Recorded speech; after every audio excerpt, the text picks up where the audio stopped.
नमो भगवते वासुदेवाय। आप सभी का हमारे YouTube चैनल पर हार्दिक स्वागत है। आज आप सुनेंगे एकादशी व्रत पारण की बड़ी ही पावन कथा। इन कथाओं को श्रद्धा भाव से पूरा अवश्य सुनिएगा। प्रेम से बोलें लक्ष्मी नारायण भगवान की जय हो। मनको जी बोधला धामन गांव के पटेल थे। इनकी स्त्री का नाम था मामा ताई।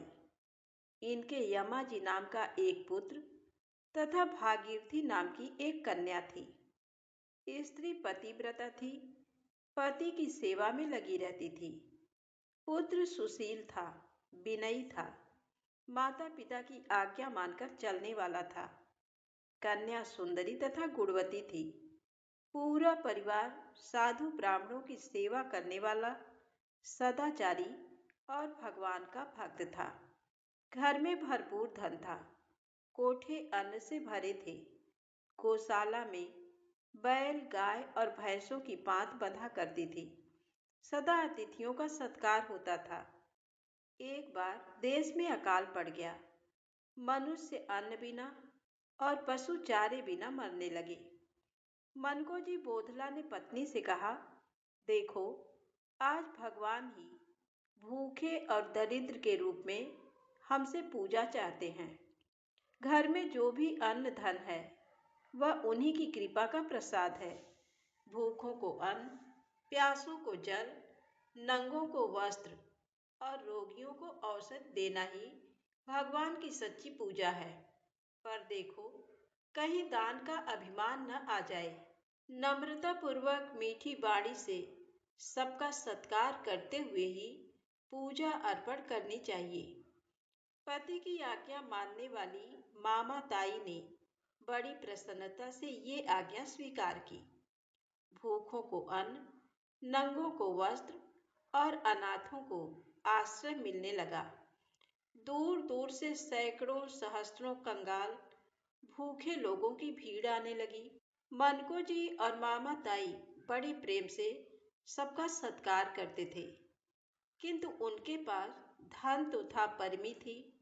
अन्न समाप्त हो गया, वस्त्र बट गए, सोना और रत्न बेचकर जो मिला वह भी बांट दिया गया।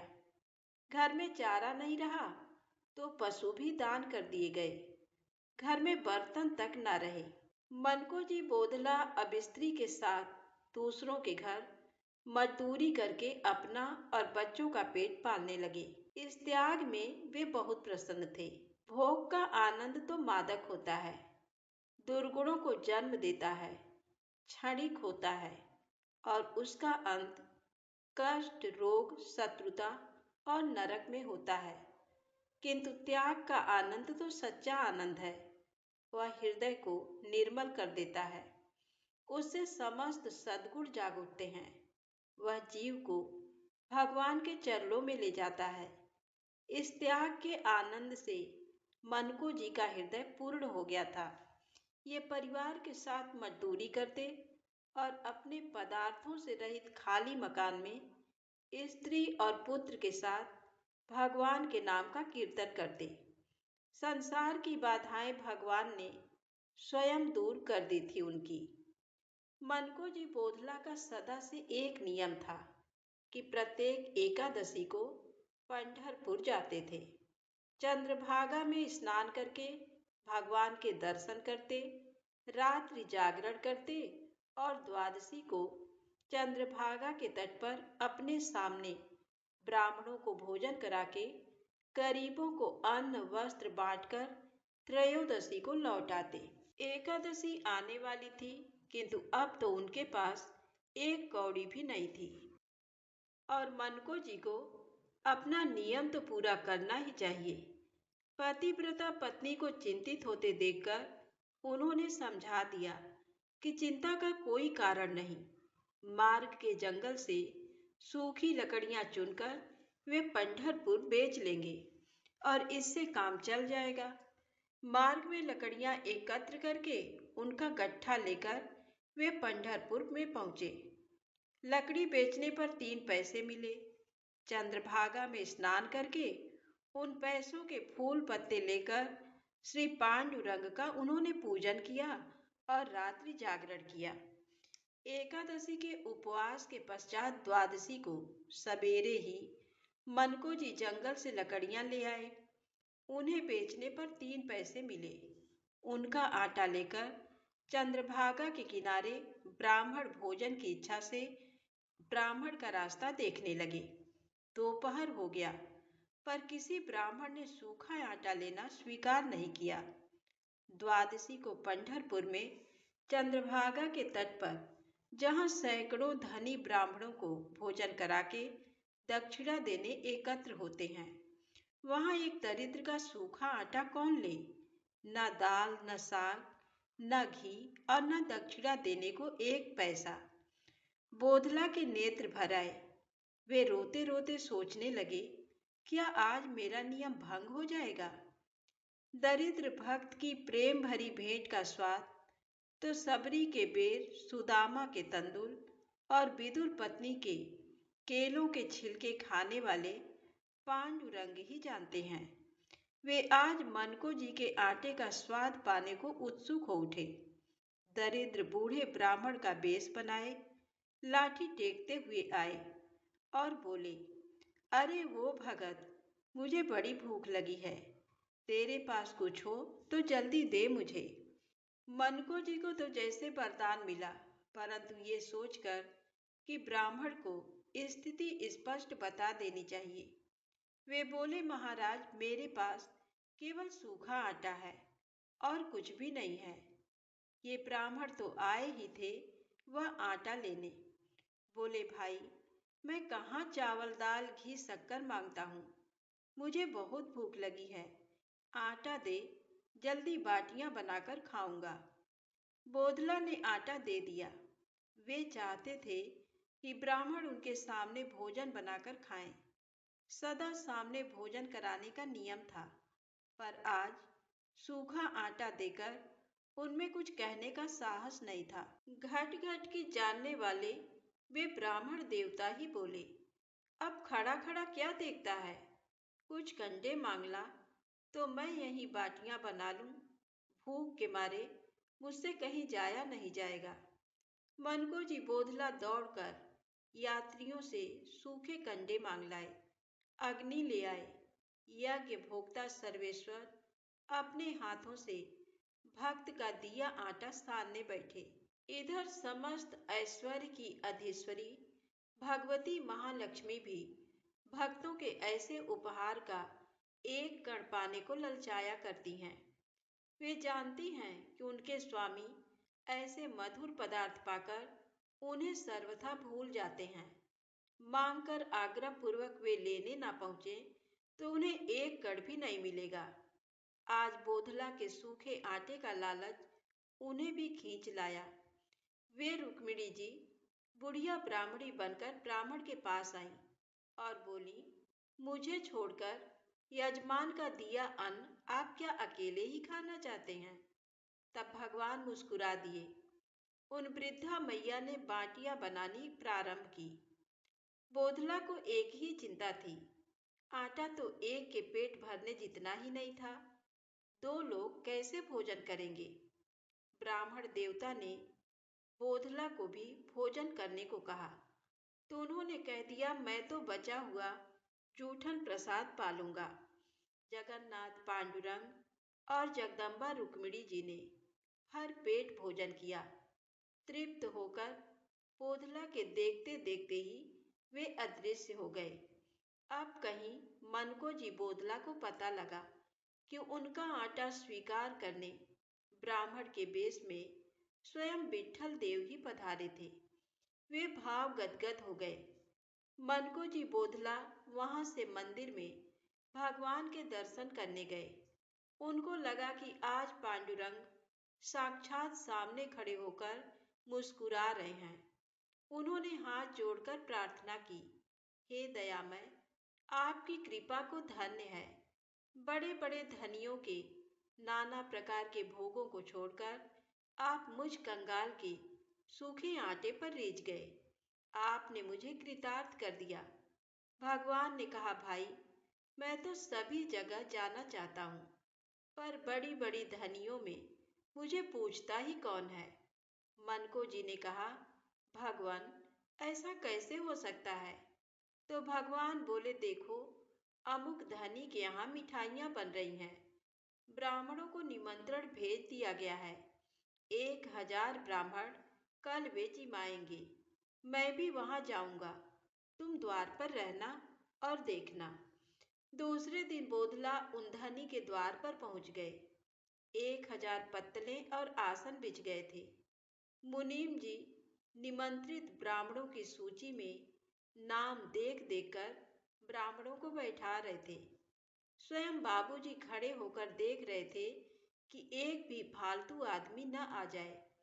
इतने में वे ही बूढ़े ब्राह्मण लाठी टेकते, कमर में टाट का टुकड़ा लपेटे आए और सेठ जी से कहने लगे, मैं बहुत भूखा हूँ। बाबूजी ने नाम पूछा, सूची देखी और कहा, आपको तो निमंत्रण नहीं दिया गया, आप भोजन नहीं कर सकते। वृद्ध ब्राह्मण ने कहा, आप 1000 ब्राह्मण जिमा रहे हैं, मैं बूढ़ा हूँ, भूखा हूँ, एक अधिक जिमा देंगे तो कोई हानि ना होगी।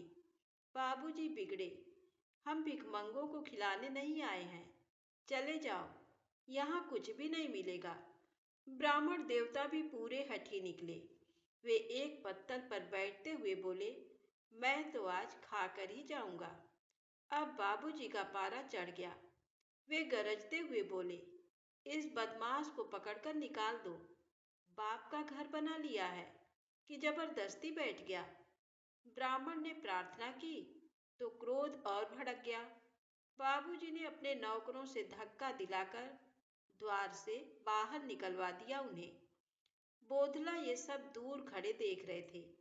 भगवान ने पास आकर उनसे कहा, देख लिया ना, हम जैसों को तो यहाँ धक्के ही मिलते हैं। अब इस अभिमान का फल भी देखते जाओ। बड़े जोर की आंधी आई, पत्तले तो क्या, छप्पर तक उड़ गए, मिठाइयाँ नष्ट हो गई, सभी ब्राह्मण प्राण लेकर भाग गए। भगवान ने कहा, बोधला, मैं तो तुम्हारे जैसे भक्तों का रूखा सूखा अन्न बड़े प्रेम से पा लेता हूँ, पर दंभियों के पकवान नहीं ग्रहण करता। भगवान को प्रणाम करके बोधला अपने ग्राम की ओर चल दिए। उन्होंने एकादशी का व्रत किया, द्वादशी भी व्रत ही बनी रही और आज त्रयोदशी हो गई। भूख प्यास से बोधला जी अत्यंत व्याकुल हो गए। तब भगवान ने अपने भक्त की सेवा करने के लिए एक योजना बनाई। बोधला जी ने मार्ग में एक सुंदर बगीचा देखा। उन्हें बड़ा आश्चर्य हुआ कि ये बगीचा तो पहले कभी नहीं दिखा। भूख लगी थी, प्यास से मुंह सूख रहा था, विश्राम करने की इच्छा थी, तो मन ने मान लिया कि मार्ग भूलकर कहीं दूसरी ओर आ निकले हैं। किंतु दूसरे के बगीचे में बिना पूछे जाएं कैसे?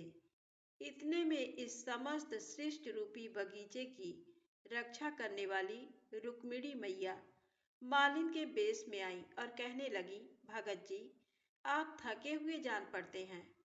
आप पंढरपुर के यात्री हैं, अतः आपके सत्कार का पुण्य हमें भी मिलना चाहिए। बगीचे के स्वामी आपकी प्रतीक्षा कर रहे हैं। वे बैलों को संभाले हैं, नहीं तो स्वयं आते। अपनी चरण रस से हमारी कुटिया को आप पवित्र करें। मनको जी बगीचे में गए। माली बने भगवान ने उन्हें पैर धोने को जल दिया, फल ले आए उनके लिए और स्वयं रुक्मिणी जी ने छील कर फलों को बोधला के सम्मुख रखा। बोधला ने मन ही मन पांडुरंग को भोग लगाकर प्रसाद पाया, जल पिया। आज के फलों का स्वाद फिर संसार के पदार्थों में कहाँ से आए? बोधला की सब थकावट, सारी भूख प्यास दूर हो गई। वे आनंद मग्न हो गए। विश्राम करके माली से विदा होकर जैसे ही वे बगीचे से निकले, वैसे ही उनके सामने ही पूरा बगीचा अदृश्य हो गया। अब मनको जी समझ गए कि उनके प्रभु ने ही उनके लिए ये व्यवस्था की थी। वहीं भूमि में मस्तक रखकर अपने कृपा सिंधु विट्ठल को प्रणाम किया उन्होंने। वहां से भगवान नाम कीर्तन करते घर आए। इस वर्ष वर्षा अच्छी हुई। मनको जी बोधला के खेत में खूब जुगाड़ लगी है। मनको जी खेत की रखवाली करने बैठे हैं। खेत में चिड़िया आई। उन्हें उड़ाने उठते ही मनको जी के मन में ये ध्यान आया, जो भगवान अन्न के एक दाने से इतने दाने बना देते हैं, उन्होंने ही तो चिड़ियों को भी भेजा है। मैं क्यों इनको खाने से रोकूं? पक्षी मनमाना चुग कर पेट भरने पर उड़ गए। तभी मनको जी की स्त्री मामा ताई जब खेत पर आई, तब उन्हें खेत कुछ उजड़ा हुआ जान पड़ा। उन्होंने समझा कि उनके उदार स्वामी ने सिट्टे तोड़कर भिखारियों को दिए हैं। बराबर दरिद्रता के क्लेश भोगने से मामा ताई कुछ व्याकुल सी हो गई थी। उन्होंने कहा, यदि आप इसी प्रकार भिखारियों को खेत लुटा देंगे तो हमारे बच्चे क्या खाएंगे? अब आपको पंढरी नाथ की शपथ है, जो अपने हाथ से एक भी सिट्टा तोड़कर किसी को दिया। मामा ताई तो चली गई थी और बोधला खेत की रक्षा पर बैठे थे। पंढरपुर से साधु यात्रियों का एक दल उधर से जा रहा था। वे लोग भूखे थे। उन्होंने दो चार सिट्टे मांगे। बोधला ने कहा, मेरी स्त्री मुझे शपथ दिलवा गई है, इसलिए मैं अपने हाथ से तो सिट्टे तोड़कर दूंगा नहीं। आप लोग स्वयं भले तोड़ लें। सैकड़ों साधु थे। खुली आज्ञा पाकर खेत में घुस गए। सारा खेत साफ हो गया। बोधला निश्चिंत मन से भगवान का गुणगान गाए बैठे रहे। स्त्री पुत्र जब खेत पर आए, तब खेत की दशा देखकर रो पड़े, परंतु थे वे भी भगवान के भक्त। ये जानकर कि पंढरी नाथ के यात्री उनका ज्वार खा गए, वे संतुष्ट हो गए। बोधला के खेत उजड़ने की बात गांव में फैलते ही लोगों ने नाना प्रकार से आलोचना करना प्रारंभ कर दिया। जो दुर्जन लोग सत्पुरुषों को संकट में पड़ा देखकर संतुष्ट होते हैं, वे बोधला को कष्ट देने का षड्यंत्र करने लगे। उन्होंने लगान अफसर से कहा, पहले बोधला से लगान वसूल किया जाए। जब तक वह लगान नहीं देगा, हम लोग भी नहीं देंगे। अफसर ने हवलदार को रुपए मांगने बोधला के घर भेजा। बोधला के घर में था ही क्या जो देते। गांव की साहूकार ने भी ब्याज पर रुपए देना स्वीकार नहीं किया। विवश होकर बोधला रुपए उधार लेने पास के गांव में गए। इधर दुष्टों ने हल्ला कर दिया कि मनको जी भाग गया। फल ये हुआ कि हवलदार कुर्की लेकर आया।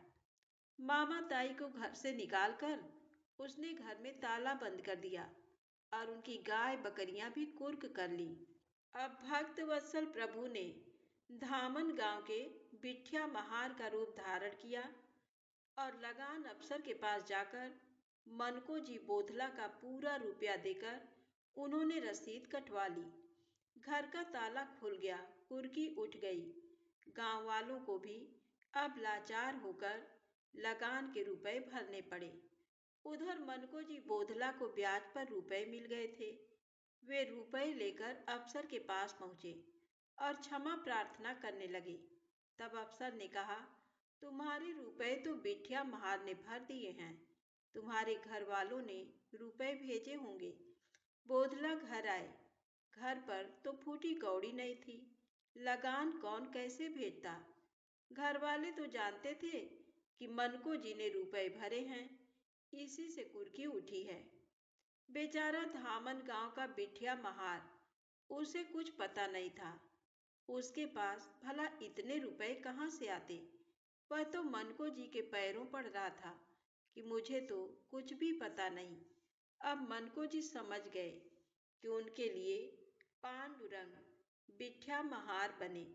भक्त के लिए वे करुणा सागर कब क्या नहीं बन सकते। गांव के कुछ लोगों ने आश्चर्य से उसी समय खेत की ओर से दौड़ते हुए आकर समाचार दिया, मनको जी का खेत बड़े बड़े मोटे सिट्टों से लहलहा रहा है। इतना जुआर तो किसी खेत में कभी नहीं देखने या सुनने में आया। तो प्रेम से बोले, भक्त वत्सल भगवान की जय हो। ओम नमो भगवते वासुदेवाय। आप सभी का हमारे YouTube चैनल पर हार्दिक स्वागत है। प्रिय भक्तजनों, आज का दिन बड़ा ही शुभ और मंगलकारी है। एकादशी व्रत पारण के दिन तुलसी माता और लक्ष्मी माता की कथाओं को सुनने से ही व्रत पूर्ण माना जाता है और भक्तों की समस्त मनोकामनाएं पूर्ण होती हैं। तो जिन लोगों ने व्रत नहीं भी रखा है, उन्हें भी द्वादशी के दिन तुलसी माता की कथाओं को सुनने से धन संपत्ति और अनंत शुभ फलों की प्राप्ति होती है।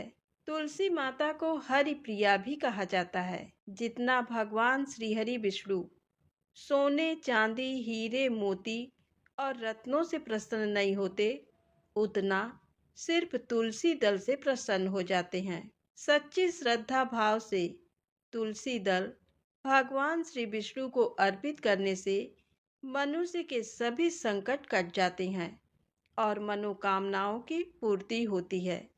शास्त्रों के अनुसार एकादशी के दिन तुलसी जी में कभी भी जल नहीं चढ़ाना चाहिए, क्योंकि तुलसी महारानी स्वयं एकादशी का निर्जल व्रत रखती हैं।